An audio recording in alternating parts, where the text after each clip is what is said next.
Bermula dari keisengan seorang teman, ternyata artificial intelligence khususnya yang berkaitan dengan urusan pergizian itu tampak sekali banyak manfaatnya.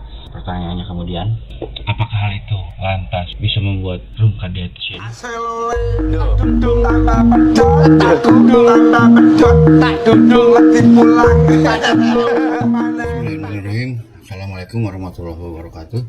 Rabbi shrah li sadri wa yassir li amri wahlul 'uqdatam min lisani yafqahu qawli. Apa kabar semuanya? Semoga senantiasa dalam keadaan baik-baik saja, tidak kurang satu apapun.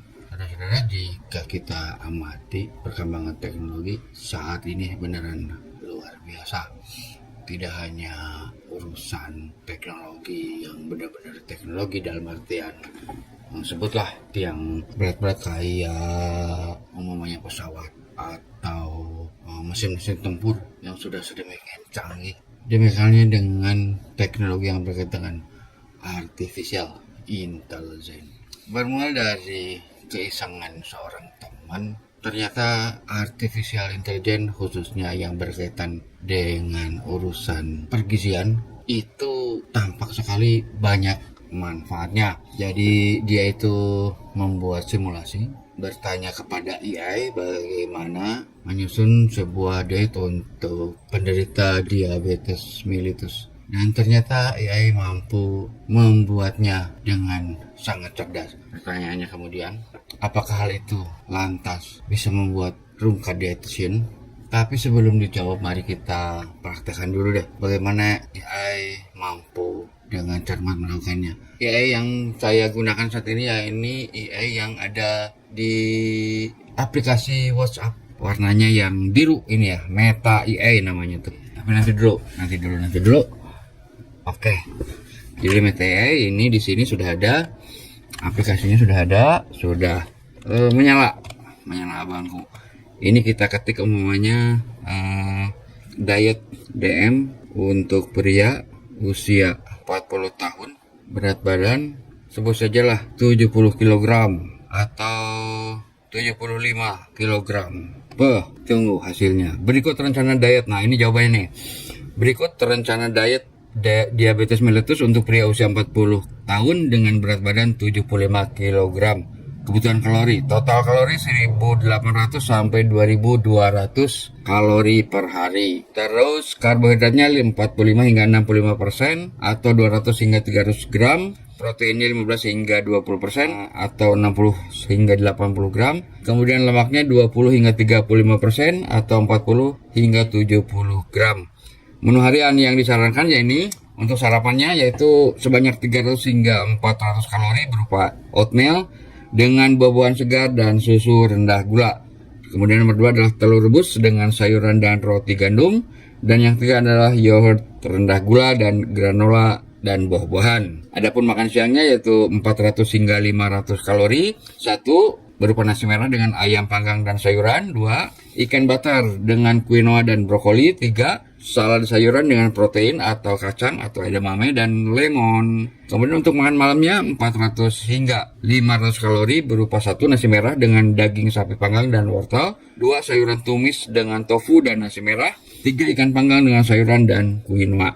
Sedangkan untuk camilannya yang diperkirakan kalori yang dikandungnya yaitu 100 hingga 150 kalori, yaitu 1. Buah-buahan segar, 2. Kacang-kacangan, dan 3. Yogurt rendah gula. Di sini disebutkan pula makanan yang disarankan berupa buah-buahan, yakni apel, pisang, jeruk, kemudian sayuran, brokoli, kembang kol dan wortel, lalu serealia, nasi merah, roti gandum dan quinoa. Kemudian sumber proteinnya yaitu ayam, ikan, telur, kacang-kacangan, dan 5. Minyak sehatnya yaitu minyak zaitun dan minyak ikan. Disebutkan pula dengan makanan yang dihindari seperti pertama gula pasir dan gula merah, kemudian kedua makanan berlemak tinggi, yang ketiga makanan tinggi natrium, keempat alkohol dan kafein, dan kelima makanan cepat saji.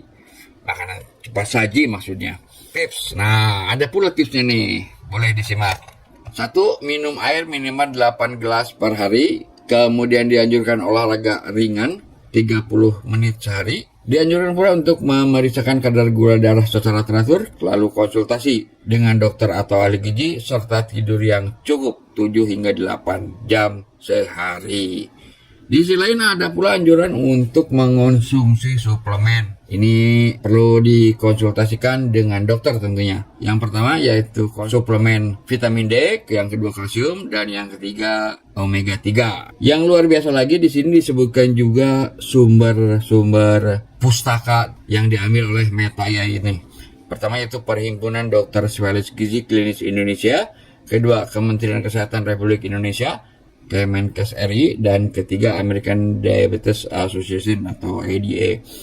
Pastikan untuk berkonsultasi dengan dokter atau ahli gizi sebelum memulai program diet. Nah kan, bener-bener kan, beneran luar biasa gitu. Jadi di sini kalau Anda butuh saran untuk melaksanakan diet, Anda tinggal tulis saja di AI ini, dan dengan cepat, dengan segera AI ini akan memberikan jawaban, tips, dan ya solusi praktis untuk dilaksanakan. Tentunya di sini dengan catatan yaitu pastikan untuk berkonsultasi dengan dokter atau ahli gizi sebelum memulai program diet. Tapi berkait dengan saran untuk berkonsultasi inilah kemudian saya itu bertanya-tanya, kalau memang ini bisa dilakukan dengan AI, terus dietitian kerjanya apa? Apakah ini kemudian justru malah membuat terungkap dietitian? Mungkin ya, mungkin tidak. Begitu jawabannya.